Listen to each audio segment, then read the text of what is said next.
Hello students, आज हम Karl Marx की थ्योरी प्रोडक्शन थ्योरी के बारे में बात करेंगे और बात करेंगे कि समाज में कार्ल मार्क्स ने कैसे बताया था कि चेंजेस आते हैं, तो वो किस तरह से आते हैं। तो कार्ल मार्क्स ने उसका मेन कारण बताया था बेस जो बताया था वो इकोनॉमी बताया था कि इकोनॉमी की वजह से समाज में सामाजिक बदलाव होते हैं।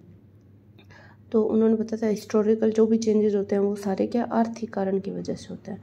ये इन्होंने इकोनॉमी को बेस बताया था। और सुपर स्ट्रक्चर में उन्होंने कहा था कि इस इकोनॉमी की वजह से ही जो सुपर स्ट्रक्चर बनते हैं समाज में, जो रिलीजियस चेंज होता है, लीगल चेंज होता है, आइडियोलॉजी जो बदलाव होती है, या पॉलिटिकल या जुडिशियल जो भी होता है, वो सारे सुपर स्ट्रक्चर में आएंगे। वो सारे इकोनॉमी की वजह से ही, यानी आर्थिक कारण की वजह से ही उन सब में बदलाव आएगा। तो ये सारी चीज़ें उन्होंने रखी थी सुपर स्ट्रक्चर में। ठीक है, तो मोड ऑफ प्रोडक्शन में या मतलब प्रोडक्शन थ्योरी में इन्होंने कहा था कि जो इकोनॉमी है ना या आर्थिक कारण है, उसकी वजह से मतलब फोर्सेस ऑफ प्रोडक्शन बनते हैं और रिलेशंस ऑफ प्रोडक्शन बनते हैं। तो फोर्सेस ऑफ प्रोडक्शन में उन्होंने साइंस एंड टेक्नोलॉजी को रखा था।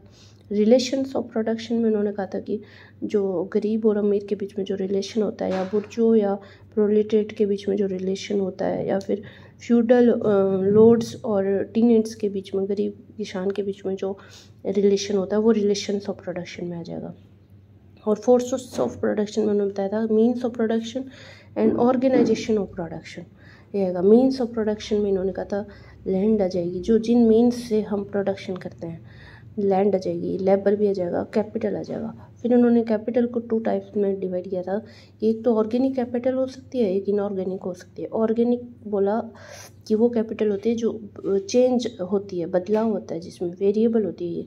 जैसे ह्यूमन लेबर हो गया, तो ह्यूमन लेबर चेंज होता है, हो सकता है। और इनऑर्गेनिक कैपिटल में फिक्स्ड होती है, फिक्स्ड कैपिटल होती है, जैसे कि मशीन्स हो गई जो फिक्स्ड रहेगी। ठीक है, मीन्स ऑफ प्रोडक्शन में ये सब आ जाएंगे। और मीन्स ऑफ प्रोडक्शन कौन ऑन करता है? जो बुर्जुआ लोग होते हैं वो ऑन करते हैं। और क्योंकि जो गरीब लोग होते हैं, जो प्रोलेटेड लोग होते हैं, उनके पास सिर्फ लेबर होता है, उनके पास कोई मीन्स ऑफ प्रोडक्शन नहीं होता। तो दूसरा टाइप उन्होंने बताया था फोर्सेस ऑफ प्रोडक्शन में organisation of production. Organisation of production में आ जाएगी वेजेस आ जाएगी, टेनेंसी आ जाएगी, लेबर आ जाएगी। जैसे टेनेंसी में ये मतलब कोई लैंड है वो रेंट पे लेके किसान जो खेती करते हैं वो सब आ जाएंगे। तो इस तरह से प्रोडक्शन थ्योरी को मार्क्स ने समझाया था। Thank you.